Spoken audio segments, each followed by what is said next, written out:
Hello, no one is available to take your call. Please leave a message after the tone.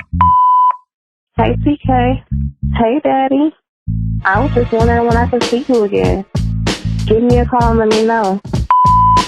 Hey, TK, it's Carmen, baby. How are you? I know you're busy, but I miss you, papi. Te quiero ver. Hey, TK. I'm calling you. I was thinking about you. I'm hoping that I get a call back. Been on my mind. So, it's your girl from Detroit. Me back when you get a chance, okay? Talk to you later. Bye. What's up, everybody? It's comedian TK Kirkland, a.k.a. T to the motherfucking K. TK Kirkland is the philosopher. T to the motherfucking K is my philosophy. Hello? Hello. Hey. What's up, ladies? TK Kirkland. How are you? I'm good. How do you pronounce your name again? Kaya. All right, Miss Kaya. How are you, honey? I'm fine. How are you doing? Busy man, but let's jump right into it, beautiful. Seems to be the urgency.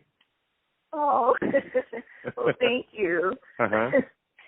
So my situation is a little different. I listen to your podcast religiously, by the way. I love it. It's so awesome. Thank you so much. Keep doing your thing. So I'm single. I'm currently single. But I got out of a relationship about, I would say 9 months ago now, last year, July. Yeah. And we were together for a year, and everything was, like, perfect. Like, when I met him, it was, I don't believe in love at first sight, but I believe in, like, chemistry at first sight, like, really strong chemistry. So I was like, this is it. Like, and that's normally what I look for when I'm dealing with somebody. Mm-hmm. So, before I met him, I was single for a year and a half. But, like, as soon as I met him, I kind of knew that this was the dude that was going to be my boyfriend. And he knew as well. So we started kicking it. Everything was great. Now, the only thing that I had an issue with, not an issue, but, like, I was a little apprehensive about is I'm 28. I was 26 when I met him. He was 30 at the time. He had a son. Mm-hmm. And I had never dated a guy with kids before. Mm-hmm. So, and I was kind of against that because I was like, I love children, but I was like, I don't want to deal with the drama that comes with the baby mama and the ex-wives and situations like that. I just didn't want to deal with that part of it.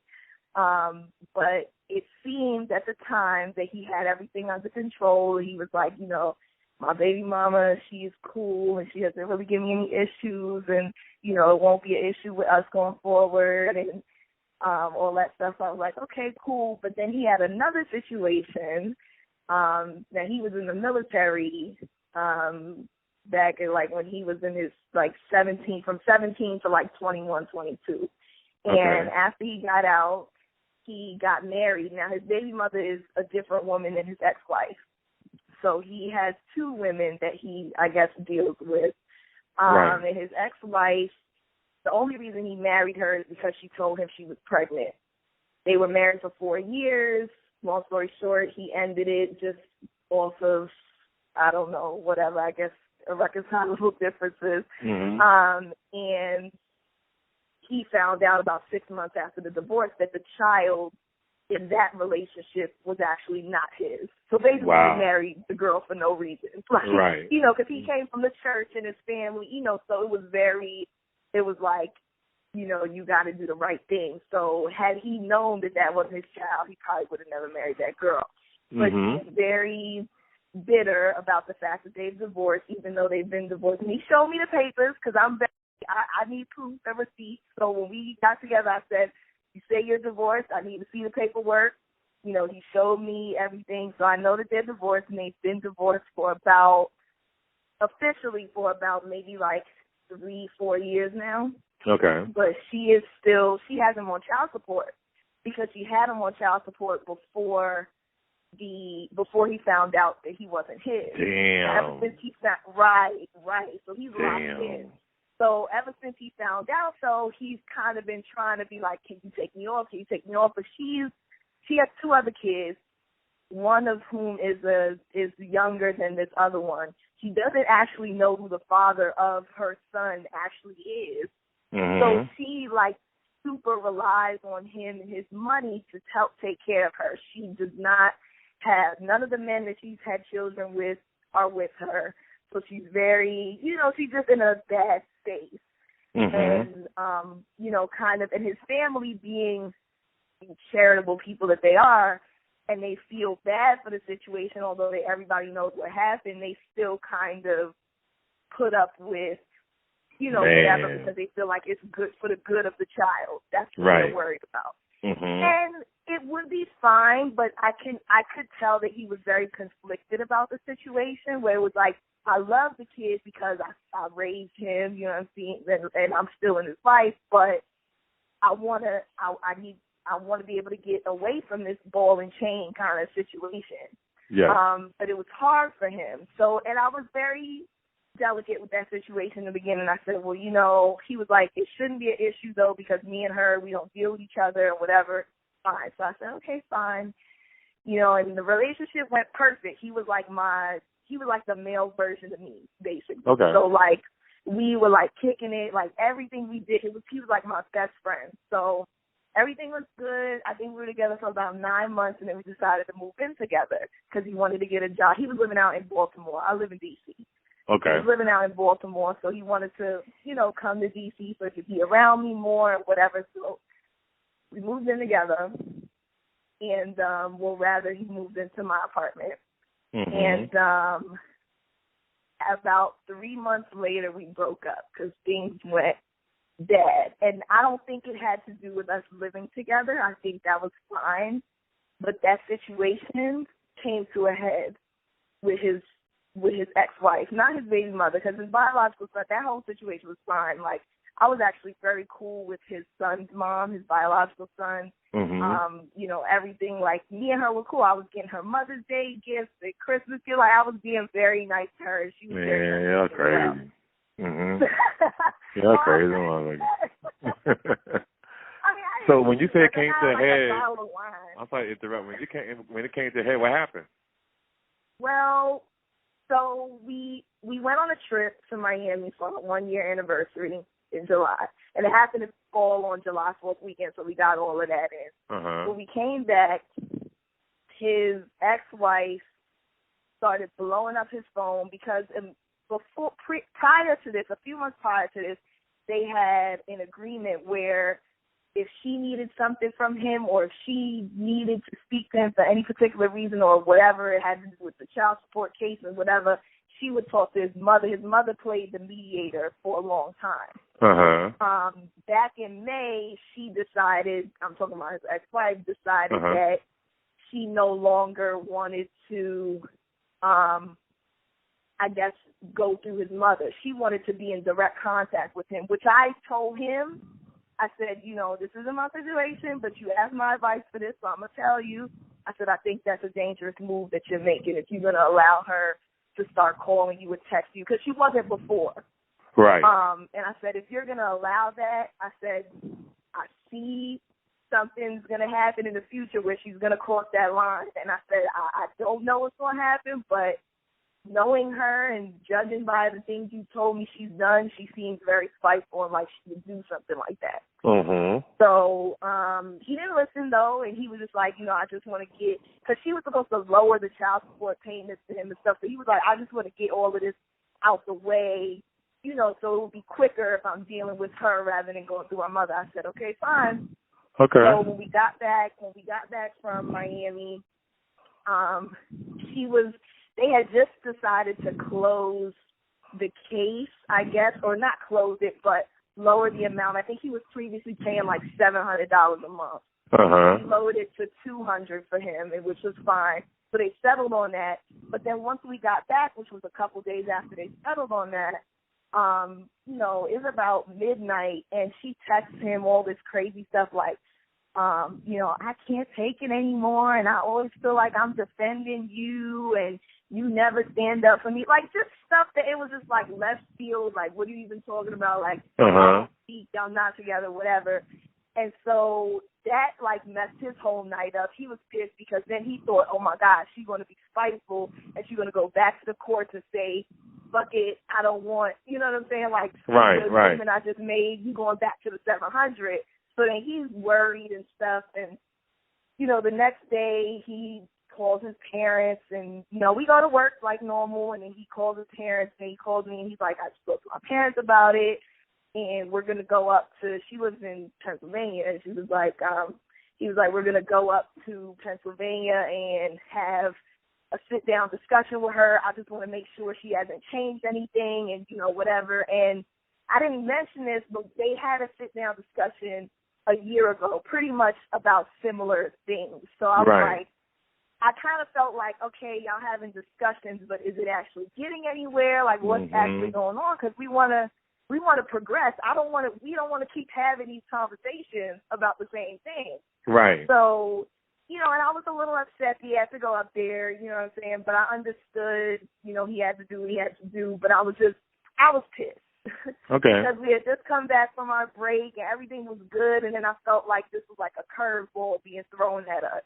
And I was like, okay, whatever. So he went up there, came back. But I was upset, you know, that he went. But, you know, I stayed home and everything like that. He actually had his son that weekend. So they came by the house and we were hanging out. But then I was kind of in a weird mood and I just wanted to hang out with my friends a little bit. So I said, you know what, I'm going to go hang out with my friends. How about you take your son to your mom's house? Y'all do something for the weekend and then come back on Sunday. We could talk, whatever. And he was like, he okay, stayed fine. Up there to hang out with his friends? No, I stayed in D.C. He went back to Baltimore with his son for the weekend. And then he was going to come back to my house on Sunday. Okay. Right. And so I said, okay, fine. He was like, all right, cool, I'll do that. But, you know, I called him later on that evening and I asked him, I'm like, you know, how did the conversation go? I know you went and, you know, I'm upset about that, but, you know, at the end of the day, if shit got resolved, then it's nothing to be worried about. It's fine. So he was like, yeah, you know, we had the conversation and she apologized for overstepping her bounds, texted me at 12:30 midnight with bullshit. I'm like, okay. And then I'm like, so how did it go? What does she want from you? And he's like, you know, she wants me to be more involved in, you know, her son's life. And even though I'm not the father because he doesn't have anybody else. And his parents, of course, want that as well. And so I'm like, okay, so what are you going to do? You know, what are you going to do then? Like, are you, because I know how on the fence he is. He's on the fence, so what he does is he tells her, yes, I'm going to do it. And then for a few weeks, he's like calling the little boy and checking on him and stuff. And then he dips out again. He disappears again because he's not, his heart is not in it anymore. So I said, well, what are you going to do differently this time? Because you know that if you do things that same way, you disappear again. She's going to pop up again and do this again. I'm like, y'all have this conversation all the time because you're not as attached to this kid as she wants you to be. So I said, you got to do one or two things. I was like, you either got to, I don't know how the courts work with this because this is a really strange thing. I'm sure you know he's kind of like got himself into hot water with it. You either end it, get some lawyers involved, whatever, end it so you don't have nothing to do with it no more, or because she literally has her hand in your pocket, you deal with it, you try your best to do right by the boy so that she has nothing to say so that we can move on and, you know what I'm saying, like be happy without dealing with her antics. And his response was, well, I'll just deal with the fires as they come. Like, I'll put the fires out when they come. That's how I want to deal with it. And I just felt like it was unfair because I was like, you know, also thinking about the kid, I'm like, you know, he is a kid. Like, even though he's not your kid, he is a kid that knows you and his family still as his family. So I was like, you know, if you're you can't half-ass it was my thing. I was like, I feel like you. But you're not together no more, right? We're not. So okay, so let me jump in here. Let me jump in here because you long-winded in the motherfucker, and it's cool. I'm sorry. I'll let you talk 13 minutes straight, and I said, man, if I let her go any longer, it'll be next month. So, okay, so here's where we are. Yes. If you're not with him anymore, why do you care? He really did you a favor. Okay. And let me tell you why he did you a favor. See, in life, we it's a thing called you can either think with your heart or think with your mind. Right. And you're thinking with your heart. See, yes, you like the guy, or maybe in fact you even love him, but the cards are not dealt for you guys to be together. And I'm going to tell you why. One, he's indecisive. Yeah. He's indecisive. He's not a man's man. I'm not saying he's a bad guy. He's not a man's man by putting his foot down. You got to be a man. If a kid ain't your motherfucking kid, like, bitch, that ain't my motherfucking kid. I'm out. Right. But niggas want to be so emotional. Oh, I helped raise the kid. Nah, fuck that. You got one chance to cross me and say that's not my child, bitch, I'm out. Two, to have his mother, his dad, all of them driving up to go speak to the girl to get her to lower the child support payment. I felt like that was so silly. That's some punk shit. I'm just sorry. And this is just my city. This is me. You know, they run shit the way they run. They're just too passive. You know, he could easily get on the phone with her and say, listen, my money's not right. You know, I'm not the father. So you can't really have this over my head. It's just logic, just common sense. And he should try to find ways to, with the court, to get it lowered. So since he's not the father and they see he's not the father, you can easily ask the judge, well, Your Honor, can I get my salary lowered from, I still want to be in the kid's life, but can I get this lowered to a certain number? So my overall answer to you, this is just a life lesson, baby. This is teach you. You're a young woman. You know, there'll be more men. There'll be more situations. But allow this situation to teach you what not to get involved with again, meaning there's so many lessons here. There's a lesson here, a passive man. So any man that you meet that reminds you of this nigga, run from him. If you got a man and he doesn't put his foot down on far baby mama situations, leave his ass alone. It's see, what I try to tell people in life, you got to look for weaknesses in a relationship. Weaknesses is a man or woman who drinks. Weaknesses is a man or woman who gambles too much.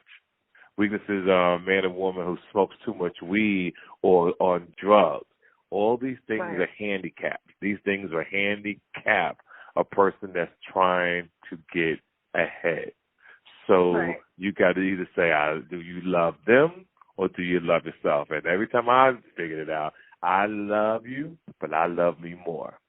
And that's how you have to rock it. You have to be like, you know what, I love you, but I love me more. And I know the dick probably was good and everything was wrong, but you're going to get more dick, babe. You're going to get another dude that'll be in a better that's situation. The thing. So I've been dating. I have, like, you know, ever since, well, it took me a few months, but since, like, December, January. But, like, I just haven't, like, everybody's whack to me. Like, everybody. And they're going to be whack for a minute. But you'll find somebody else. Just don't look. Just go out and have a good time. And if you see somebody you like just sexually, fuck him. And let him go on about his business. You ain't got to be with the nigga. You ain't got marriage. Put a condom on. Come to my house, I'll come in your house, have a glass of wine. We have a good time. And I'll call you if I ever want to speak to you again. You got to do what niggas do. No, and I do. I've been moving like that. You got to move like that because the world, you know, this shit is fucked up how women take advantage of men and dick the girl down and don't want to call the girl no more. And then they will get situations like the guy with the baby. See, men have a bad tendency of sticking their dick in the women just because she got a fat ass or if it's cute, but don't think about the consequences where this bitch fucking around with somebody else. And you have to do what I call do your due diligence. Now, as women like you, who he ain't still a nice guy. He's probably a wonderful guy. He got a job. You know, he pays his bills. But as a man, he's not strong enough to put the female in check. So here's the question. When that came to a head, how did he wind up leaving? Like, what happened after that? I'm very, before I say anything, like, I'm an alpha female. And, like, I feel like we had that conversation a few times. But Right. I was like, I feel like you just so on the fence. You not man enough for me. Like, all the stuff you saying is stuff that came up. So I said, you got to get out. So I kicked him out. Yeah. I was like, go. I can't do it no more. I was like, I don't know what's going on. Like I said, this had nothing to do with me not loving you, but I feel like you not protecting our relationship by. He's not a man. And he could be a man, or there's a hidden agenda that you have no idea, know nothing about. See, there's levels to things. There's him not being a strong man. It's him like, damn, he's still fucking her. You understand what I'm saying? Right. It's so many lanes. And that's the crazy thing. When I explained it to people, they was like, is he still messing with her? Because there should be no reason why he's not telling her where to put it. Exactly.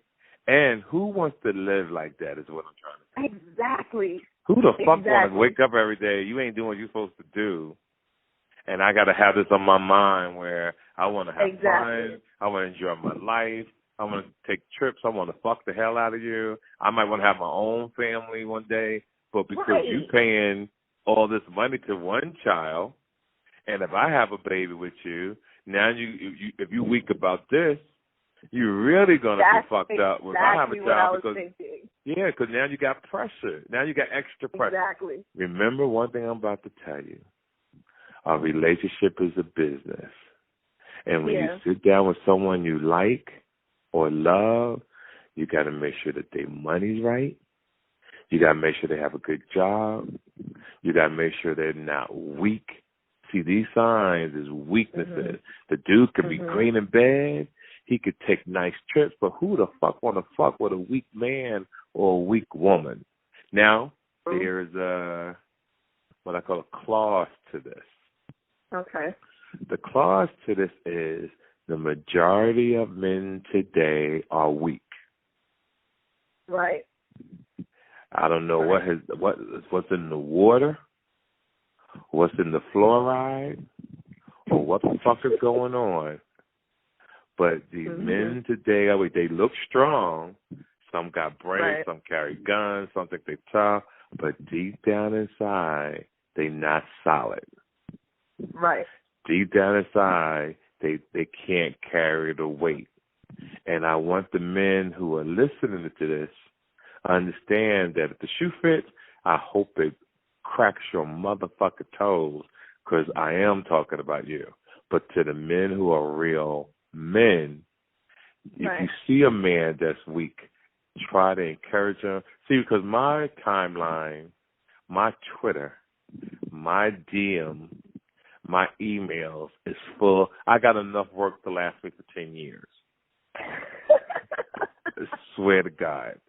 But what I want people to understand, sometimes I don't call people back on purpose for a while. I don't call them back on purpose because there's a method to the way I move.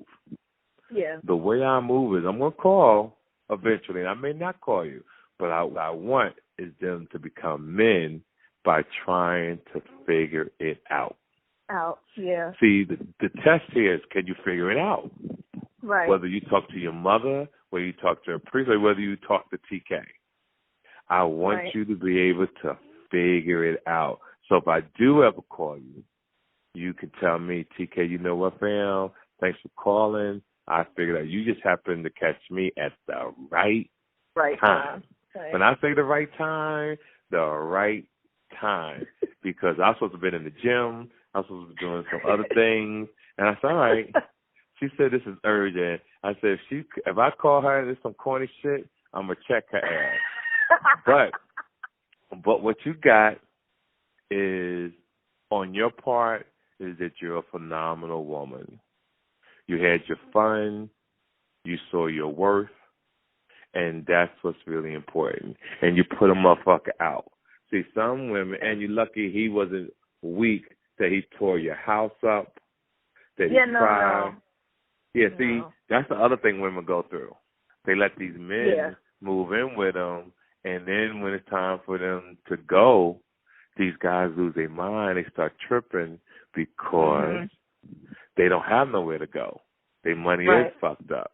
You just happen to find a nice guy. But, baby, can you do me a favor?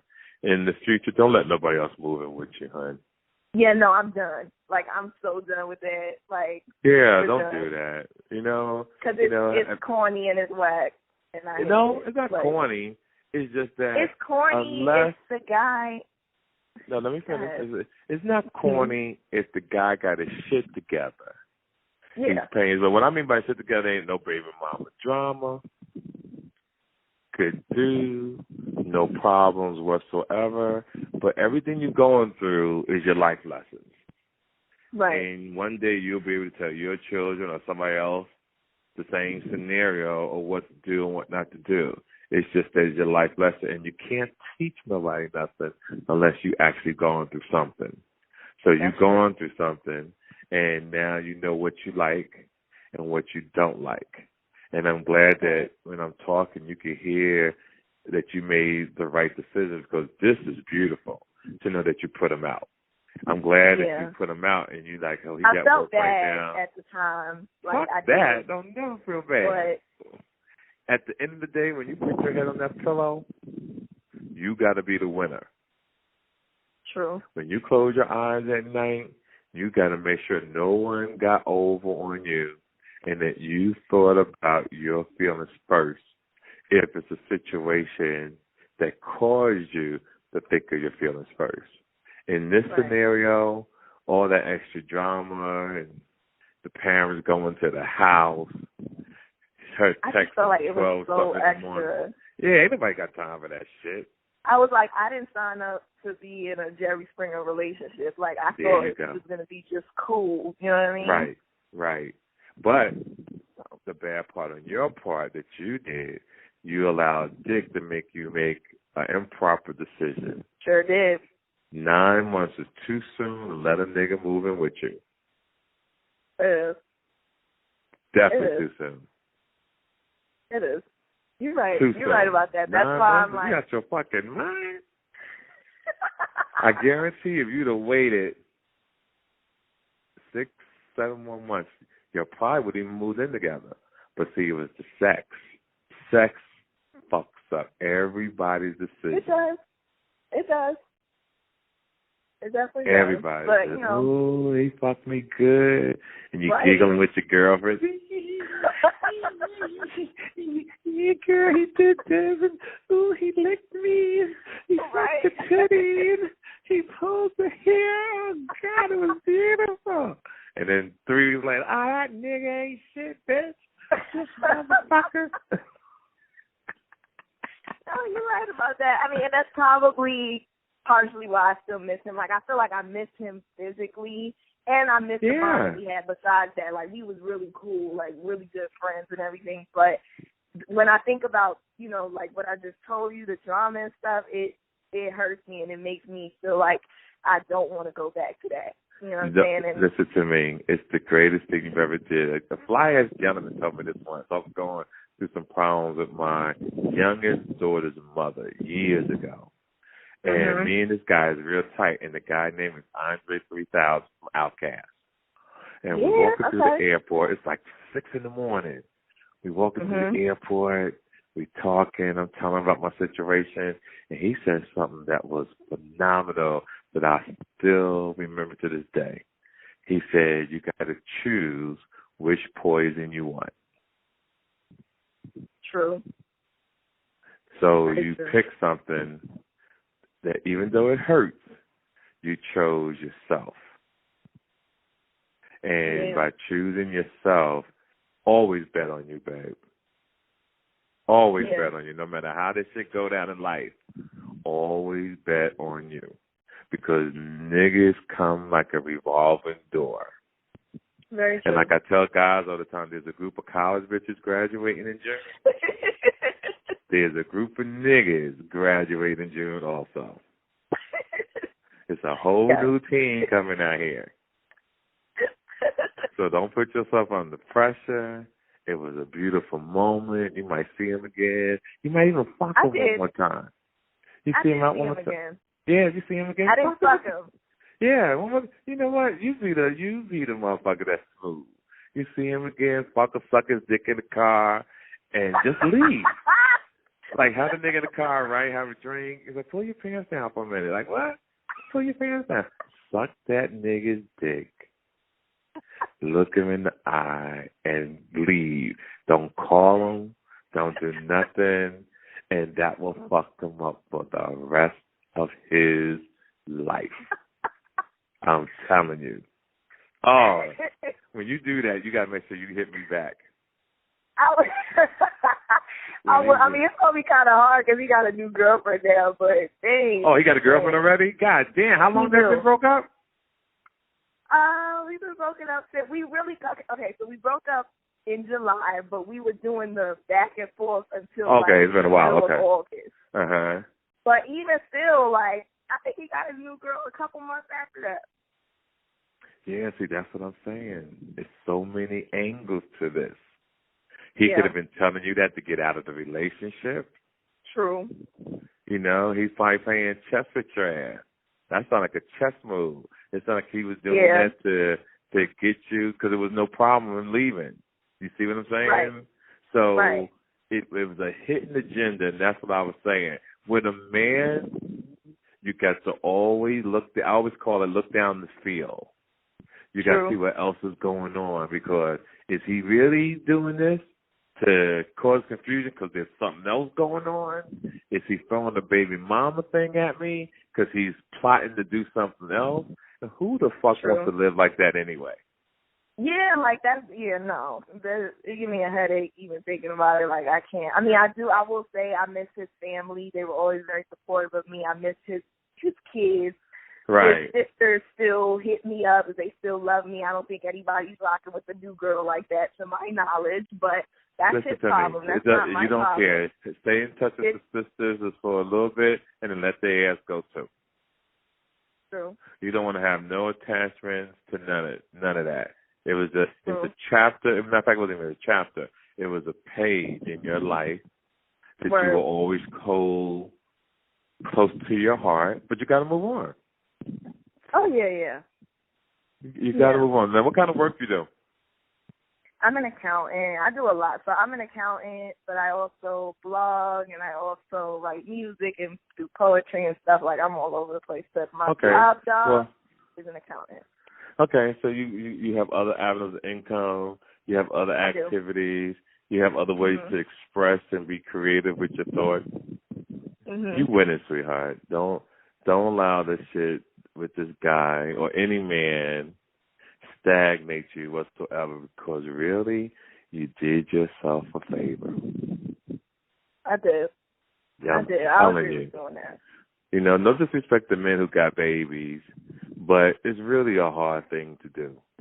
Yeah. It's hard for a man to date a woman that got kids, and it's hard for a woman to date a man that got children because there's so many different energies being pulled so many different ways. Right. You know, you got a man who wants to be responsible for his children that he may not want to be. You got a woman that's dating a man or a guy is dating a girl, got babies from a previous relationship, but now you want to have a child. But financially, if y'all have a child together, it's going to fuck everything up. Then you can move in together, have a great family, but now the kid's father don't like the nigga in the house with the other person. Now you have this friction and this confusion. Or better yet, let's go deeper. You got the kid like, you ain't not my motherfucking father. Now you got that problem. Right. See, I couldn't do that. I'll put the bitch and the kid out. I'm like that. Both of y'all gotta go. Yeah, everybody gotta go. Because I don't live my life like that. I live my life stress-free. Everybody get the fuck out. Out. We have nowhere to go. I don't give a fuck. Everybody out. I'm going to bed. That's what I'm going to do. I'm going to drink some ginger tea. I'm going to fucking sleep. Ain't nobody got time for this disrespectful ass child. I hear you. No, I hear you. I mean, I tried it because I liked him. But again, like I said, I was very much against it before dating him. And I'm back to being against it now. Because I'm like, all right, I tried it out. You know, remember that peace of mind. Peace of mind. And I bet you won't do it again. Damn sure won't. I bet you that shit. I bet you everything I know in life. A nigga tell you he got a kid, you gonna be like, ugh, you ugly to me. Right. When he say that, you gonna say, you ugly to me. That's true shit. Seriously, that's how I feel though. But see, a relationship, I always say this, a woman with children, a man with children is only great when you meet the man or a woman when the kid is about to leave the house. Right. When the kid is about 21 years old. He's going to college, he's getting his own place. Yeah. I call that being reborn. Because now the child is out of your house, a woman can go back to being a hoe or really dating a man, really dating the dude without stress in the home. There was a guy one time I did an interview with, and I love him to death.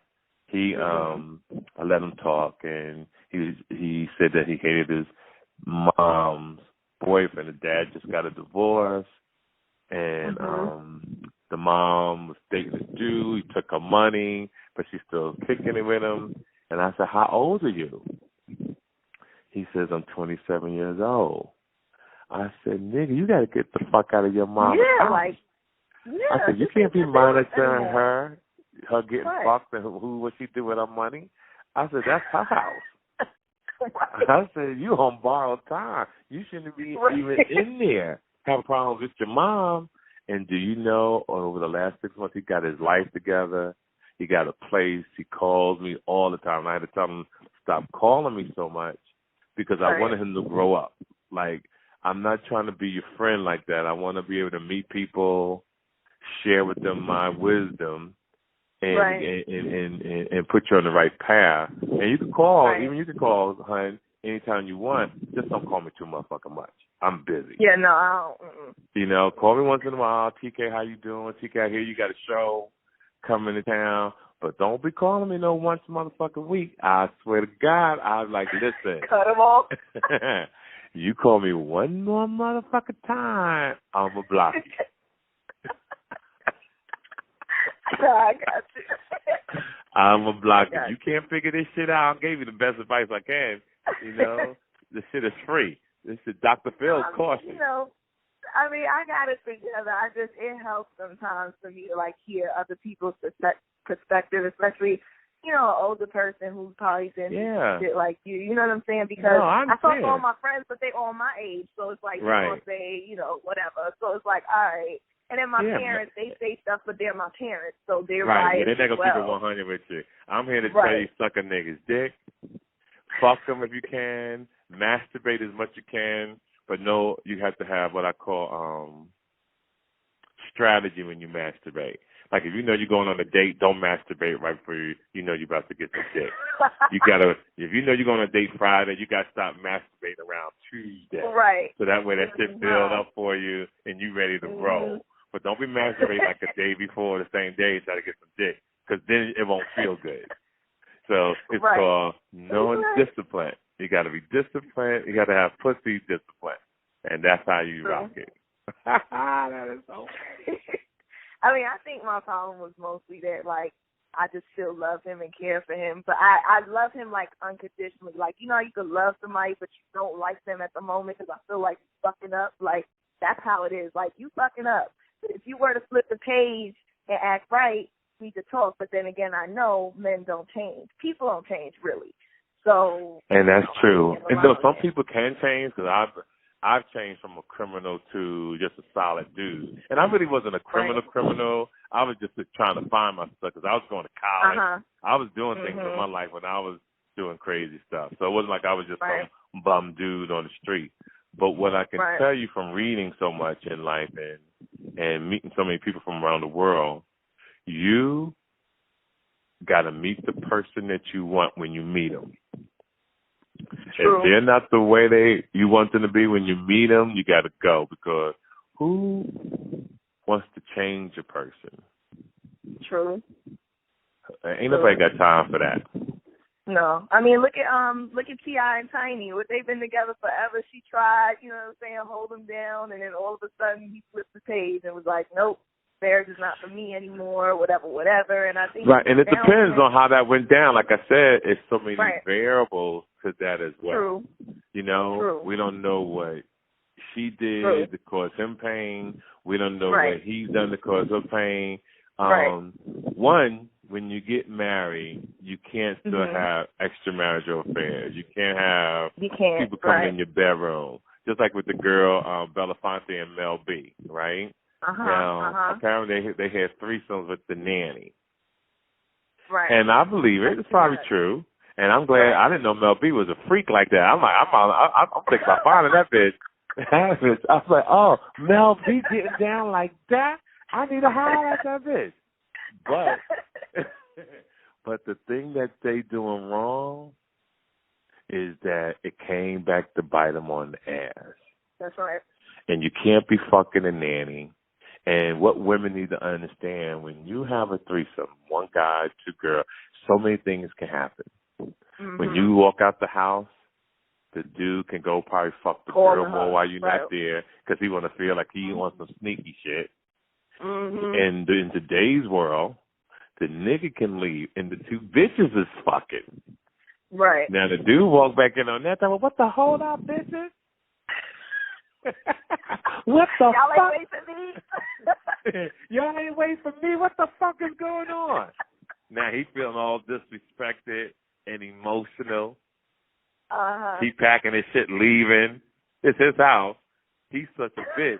He leaving. The two bitches that started fucking. Nah, everybody get the fuck out. Both you bitches go. Right. Everybody got to go now. Everybody got to go. What the fuck am I leaving for? I'm leaving you two bitches in here. As soon as I leave, y'all going to be back in bed. Oh, that's some funny shit. That's some funny shit for real. I can't believe it. Really is. I can't believe it. Well, beautiful. Out of all the calls I've had, you have done a phenomenal job because you thought about you. You thought about you in the situation, and it wasn't right, so you put the motherfucker out, and boom. And like I said, we're going to say that you did the right thing. At the same time, the nigga might have played chess, and this is what he wanted to get out of the relationship. Right, and that's the other thing I started to think. I was like, wait a minute, because after, I seen he had a new girl, I'm like, so did he pull this whole thing because he really was not feeling the situation and just didn't want to say anything? Right. And since men are weak, since the majority of most men are weak, and he got a girlfriend already, that's the route that he took. Right. That's the route that he took. He did you a favor. Yeah. He did you a favor. You had fun. You went on a couple trips. You got your pussy. He ate pussy. Did he eat pussy? Yes. Okay, cool. Then, you had fun, and that you keep it moving. You hope you learn something in that relationship sexually. So when you meet the new dude, pass it on to that nigga. And they're like, hey, bitch, I love you. And you're like, hey, I love you too. Make a nigga fall in love. Yeah, make a nigga fall in love, but don't let him move in. On that note, baby, Okay, no. I love you. Call me anytime. Follow me on Instagram. Make sure you tell all your friends to listen to the TK Kirkland Show. We doing big numbers out here and just audio. We ain't doing no video. We just doing audio. We killing the game because what we talk about change lives, motivate people, and we keep it 99 over here because sometimes you gotta lie. Right. Just a little bit. Just a little bit. Love you for life. Talk to you soon, okay? All right. Thank you. You're welcome. Bye-bye.